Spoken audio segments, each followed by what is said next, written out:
અને गाडी तुम्ही मागवण्यास भुले चुके आणि लेबर साला सांगीस नाही आता सांगता तशा हे आंदोलन तर चालायला जे असं तर तुम्ही सांगितली ना बरोबर थोड्या जाणी तुम्ही मिली भगत करशाल आणि 4 रस्त्यावर गाड्या रोखली गाड्या होणे तर कोण घेईल तरी जबाबदारी मुख्यमंत्री जाईल बोलवा ते बदल होता मग आज कमिटीनं आभार व्यक्त करून तुम्हाला पण खूप खूप आभार माना आणि मी तो काही भी जरूर पडेल तर आम्ही तुम्ही हरी जाओ फडक सांगेन वीरमा जय हिंद जय भारत।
सारे के सारे मजदूर आदिवासी हैं तो वहाँ पूरा पहाड़ी क्षेत्र है, इस वजह से केवल बरसात में छोटी मोटी खेती होती है और कोई उद्योग धंधे वगैरह या रोज़गार नहीं होने की वजह से ये लोग बरसों से इसी काम में लगे हुए हैं। पीढ़ी दर पीढ़ी ये आते हैं।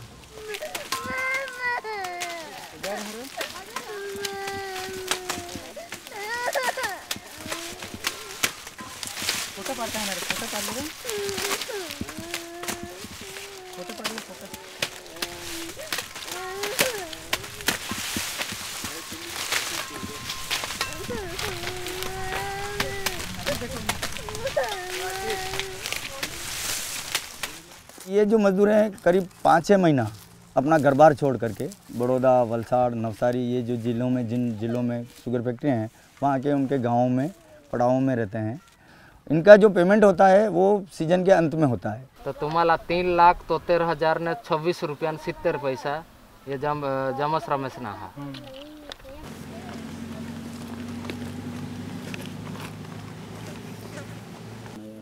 એટલે या 17,250 रुपये व्याज हरिया आणि या 39 या 39,000 हेर 11,000 रुपया 500 अमदो नमूद झाला आणि गय वर्षना 21,900 बरोबर ना दिवस ना काढलं ते मग निघते पण 50 बाकी होता ना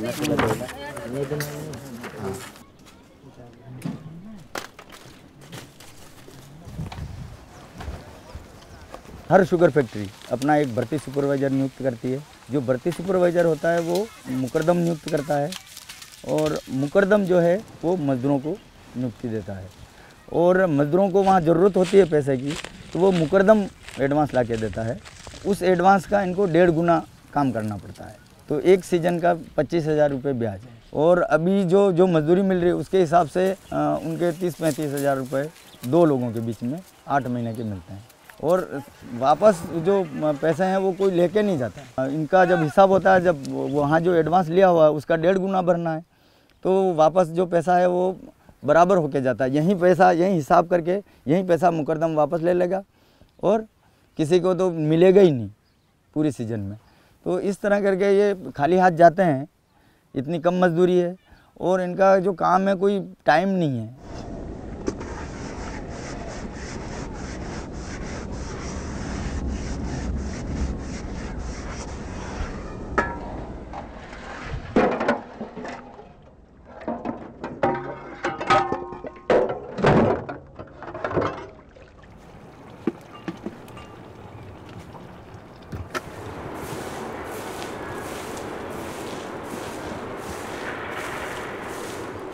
અમે સુગરના કામ જો કરજહન તો રાતના અમે 4 વાગ્યા ઉઠ જહન, 4:30 વાગ્યા અમે ખેતરમાં જાય જહન, તો અંધારા રહજ તઠુના आम्हाला शेड्डी बी दिसत नाही, तर आम्ही पाचट पेटवी नाही तोड्या करजहन.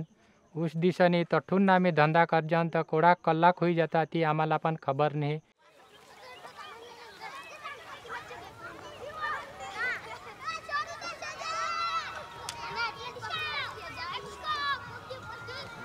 दशेराने आगाड़ी निघी जहन आम्ही दशेराने आगाड़ी पासून तर आम्ही 6-7 महीने काम कर जहन अंग 24 कलाक काम आमना सांजे 7-8 वागे झोपड़े जाए जहन भाई भाई ने आज गाड़ी लाग होता, आज गाड़ी भोला निघी जहन तो अखी नाइट निघी जहा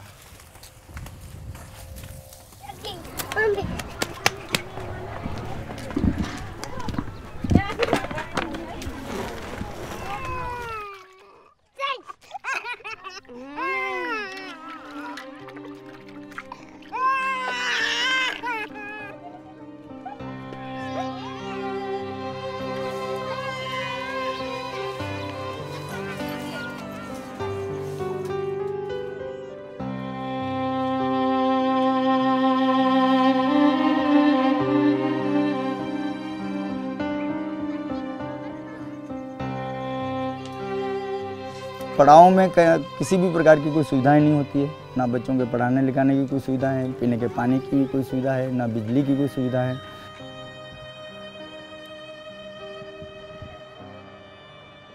गीले में भी सोना पड़ता है, मच्छर काटते हैं, बीमार पड़ते हैं, इनको कोई देख रेख करने वाला नहीं होता है उसमें।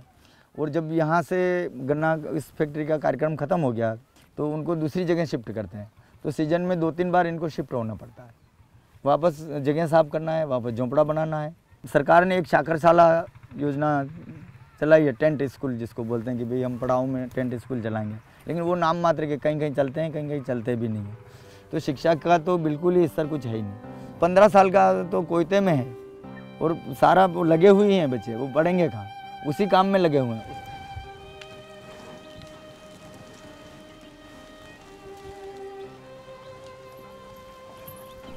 जब मजूर बीमार पड़ता है, शुगर दूर पड़ ली जावनी जवाबदारी मुखुरदम नहीं रहा, मुखुरदम ली जाता है। किसी तरह का टीकाकरण नहीं है, बच्चे रहते हैं, ना तो कोई पोलियो वाला कोई सिस्टम है। आज रात को डिलीवरी हुई है और सुबह वो काम कर रही है।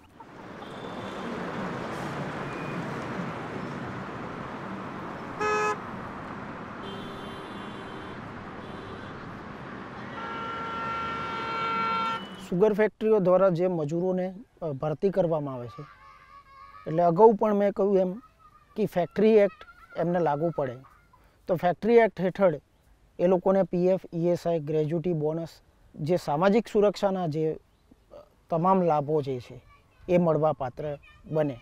બીજું કે ફેક્ટરી એક્ટ હેઠળ જે પગારધારો જે લાગો છે એ પગારધારા મુજબ એમને એમનું મહેનતાણું મજૂરી ચૂકવવી પડે. અમારું કહેવું એ છે કે આ જે છે આ કામદારો ટોટલી બંધવા મજૂર છે, કારણ કે બોન્ડેડ લેબરની જે કાયદાની જે પરિભાષા છે, વ્યાખ્યા છે, એમાં પહેલાં પહેલી કન્ડિશન એ છે કે લઘુત્તમ વેતન મળતું ના હોવું જોઈએ. આપણે માની લઈએ કે ચાલો એ ફેક્ટરીના મજૂરો નથી, ખેત મજૂરો છે, તો સરકારના હાલનો જે લઘુત્તમ વેતનના ધારા પ્રમાણે આજનું જે ખેત મજૂરોનું લઘુત્તમ વેતન છે એ 178 રૂપિયા 80 પૈસા 8 કલાકના એક વ્યક્તિના. આ જે શેરડી કાપણીની જે કામગીરીની અંદર જેના સરકારે અલગથી પાછો લઘુત્તમ વેતન નક્કી કર્યું છે, જે 238 રૂપિયા પ્રતિ ટન હાલમાં પણ ચાલી રહ્યો છે, આજ સુધી તંત્ર દ્વારા કે સરકાર દ્વારા એના વિશે કોઈ જવાબ આપવામાં આવતો નથી. જે તે પાર્ટીની સરકારો આવતી હોય, કોઈ પણ પાર્ટીની સરકારો બને, પણ આ કામદારોને પ્રત્યે ઉપેક્ષાઓ રાખવામાં આવી રહી છે સરકાર દ્વારા પણ અને ફેક્ટરી મેનેજમેન્ટ દ્વારા પણ, અને એના કારણે આ કામદારો નિરંતર અવિરત શોષણનો ભોગ બને છે.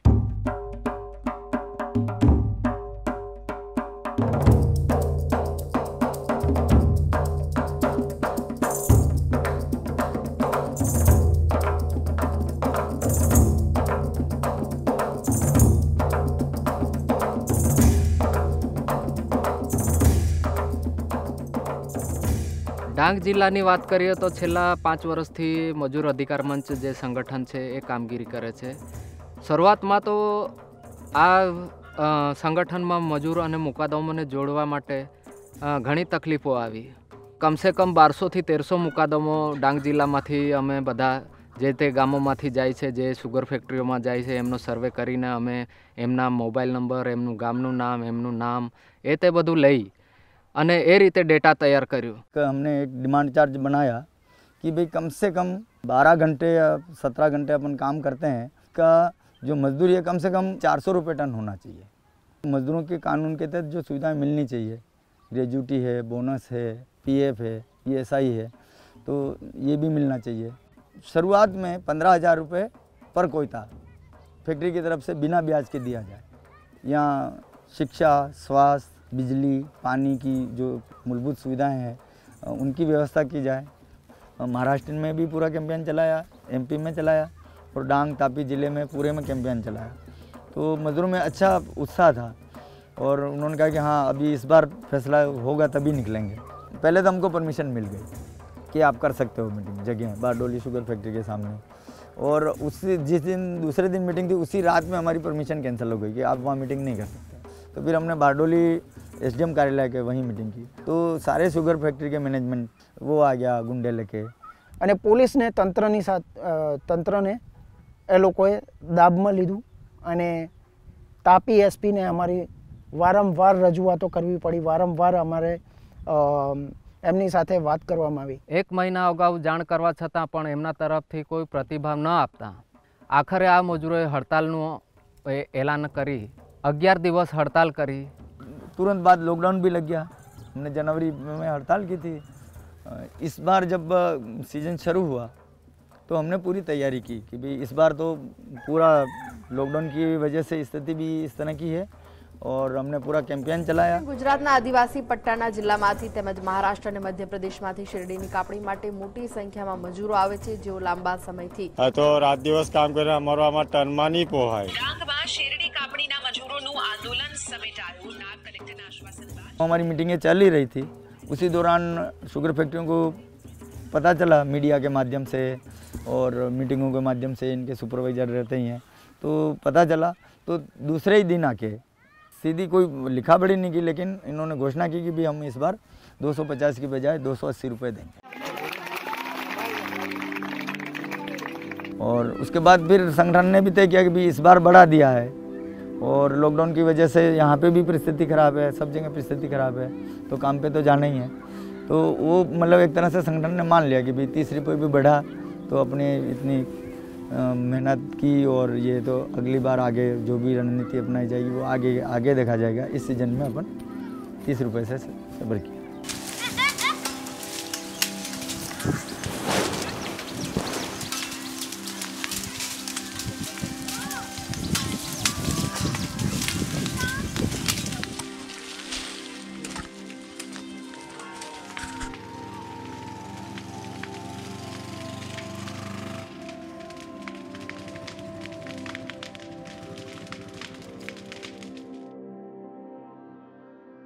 आम्ही जे 500 वर्षपासून ही संघटनमा जोडायला आहात तर आमने मजुरीनी मांग आहात तर मजुरी आम्हाला ही वर्षमा 25 रुपयानी सहाय मिळणे तर आम्ही तर 400 रुपयाની માંગ ती आम्ही પૂરી જ કરું તેમાં એટલે એને લીધે અમારી પરિસ્થિતિ એવી તેનું કંઈ થાય તો સારું એમ 250 રૂપિયામાં તો કેટલા બે માણસને તો કેટલા આવે એને લીધે અમારી પરિસ્થિતિ આ બહુ એવી થતી છે 400 સુધી તો મજૂરી આम्ही વાળવું तर ताव आम्ही तर ही मांग आमनी चालू ज रही